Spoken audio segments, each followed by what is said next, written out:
My name is Amina. I'm 26 years old. I grew up in a small town with big dreams. I worked hard. I saved every dollar. For 5 years, I worked 2 jobs, day and night. I had one goal: to open my own beauty salon. I believed in myself, but more than that, I believed in love. One day, I met Emir. He was charming, polite, and always smiling. He told me, "You're special, Amina. I want a future with you." My heart was full. No one ever made me feel like that. We started spending time together. Coffee shops, walks in the park, phone calls every night. He listened to my dreams and said, "Let me help you. We can do this together." I trusted him. I told him about my savings, $100,000. Money I had never even used. It was everything I had. One evening, he looked into my eyes and said, "Let me invest it for you. I know people. I can double it. In 6 months, you'll open a big salon, bigger than you ever dreamed." I hesitated, but he held my hand and said, "Amina, don't you trust me?" I said yes. I gave him the money. He kissed my forehead and whispered, "You won't regret this." The next day, he didn't text. The day after that, his phone was off. By the 3rd day, his number didn't work. My heart sank. I went to his apartment. It was empty. He was gone, and so was my $100,000. Tears ran down my face. I couldn't breathe. I screamed inside, "Why? Why did he lie to me?" I couldn't sleep that night. My heart was broken, and my head was full of questions. Where did he go? Why did he lie to me? Was any of it real? I sat on my cold bed, holding the small box where I had kept all my receipts, my savings plan, and my dreams. Now, the money was gone, and so was Amir. I went to the police station. I told them everything. "He said he loved me," I cried. "He took my life savings. I trusted him." The police officer looked tired. He sighed and said, "We'll do what we can. But if you gave him the money by choice, it's difficult." "What do you mean?" I asked, shaking. "If there's no contract, no proof, then it's not a crime, it's just betrayal." Betrayal. That word hit my heart like a knife. I walked home slowly.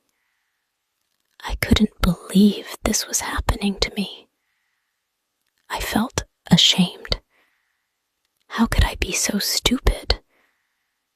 My friends didn't understand. They said, "You should have been careful. Why did you give him the money? Maybe you wanted too much, too fast." I stopped talking to them. I stopped smiling. I stopped believing in people. Each day felt like a year. I had no money, no dream, no trust. was alone. But deep inside, something still whispered, "Stand up, Amina. Don't let him win." And in that moment, I decided, I will not give up. I didn't have much left, only a few clothes, a small rented room, and the pain in my heart. But pain makes people strong. I knew I couldn't sit and cry forever, so I started working again. I found a part-time job in a bakery. The pay was small, but the smell of fresh bread in the morning gave me a little comfort. Every day I cleaned the tables, packed pastries, and smiled at strangers, even when I wanted to cry. I saved every coin I earned. I made tea at home. I didn't buy new clothes. I didn't go out. I was building myself again, not just with money, but with hope. One night, after work, I opened my old phone and searched his name again. Emir, the boy who said, "I love you," every night. The boy who kissed my forehead and said, "I'll take care of you." The boy who vanished with my dreams. And suddenly, there he was. A new profile, a different city, but the same smile. He had posted a photo with another girl. A caption said, "My everything." My hands shook. My heart raced. But this time, I didn't cry. I took a screenshot, then another. Then I opened a notebook and began to write down everything I remembered. Dates, places, messages, bank transfers, his lies. I was going to fight back, not with anger, but with truth. I called the police again. I told them I had more evidence now. The officer listened this time. He sounded serious. "We'll open a case," he said. It wasn't much, but it was a start. That night, for the first time in weeks, I slept without tears. I was still hurt, still scared, but I had something new. Strength. 1 week later, the police called me again. They found some of Amir's online accounts. They asked me to come to the police station. I took my notebook. It had many screenshots and notes. I sat in front of the police officer. I felt small and scared, but I spoke clearly. He said he loved me. He wanted to start a new life with me. He asked me for help. I gave him $100,000. The officer listened and wrote everything down. Then he said something that surprised me. "You are not the only one," he said. "What?" I asked. He showed me his computer screen. There were 3 other women. They lived in different cities, but the story was the same.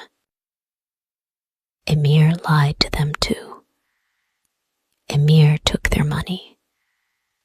Emir broke their hearts. I felt very sad, but I also felt strong. I was not alone. The police gave me the phone number of one woman. Her name was Layla. I called her that evening. She was crying. Her voice was soft and weak. He told me I was special, she said. I gave him everything. Then he disappeared. We both cried. We were strangers, but we had the same pain. The police said they were working on the case. They would try to find Emir. They told us to wait. It could take time. That night, I walked home. I looked at myself in a store window. I looked different. I was not the same girl. I was stronger now. I was hurt, but I was not broken. I was fooled once, but never again. After I talked to Layla, we started speaking every day. We talked on the phone in the morning. We texted in the evening. We were not just two women with the same problem. We were now friends. Layla was kind. She listened to me. I listened to her. We shared our stories, our pain, and even our dreams. One day, Layla said, "Let's not cry anymore. Let's do something." "Like what?" I asked. "Let's help other girls," she said. That idea made me feel happy. I wanted to turn my pain into something good. We made a small page online. We named it, "Be Careful, Sister." We wrote how to stay safe online, how to know if someone is lying, what to do if you are hurt, and our own stories. Soon, other girls started to write to us. One girl said, "Thank you. Your story saved me. I almost gave money to a man like that." Another wrote, "I thought I was stupid, but now I see. It can happen to anyone." I smiled when I read those messages. My heart still had pain, but something inside me was growing. Hope. Maybe I lost my money. Maybe I was lied to. But I still had a voice, and now I was using it. Layla and I became close like sisters. We made a promise. No more lies. No more tears. From now on, we rise. 1 year passed. The pain in my heart became smaller. I worked hard. I made new friends. I saved a little money. I was not the same girl anymore. I was stronger. I was wiser. But sometimes, I still cried at night. One evening, I looked at myself in the mirror. I touched my heart and said, "It was not your fault. You loved someone. You believed him. That is not bad. That is beautiful." I sat on my bed and wrote a letter to myself. It said, "Dear me, you lost $100,000, but you found yourself. You are not weak. You are not stupid. You are brave." I felt tears fall from my eyes, but they were soft, warm tears, not from pain, but from healing. The next day, Layla and I were invited to speak on a radio show. We told our stories. We told the truth.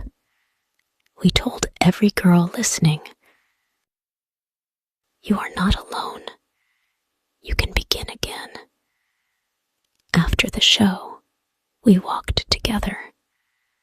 Layla said, "You know, money from us, but he gave us something too. What? I asked. Power, she smiled. Now we help others. Now we shine. I looked at the stars in the sky and whispered, "Thank you for my pain. It made me who I am." And at that moment, I knew this was not the end of my story. It was just the beginning.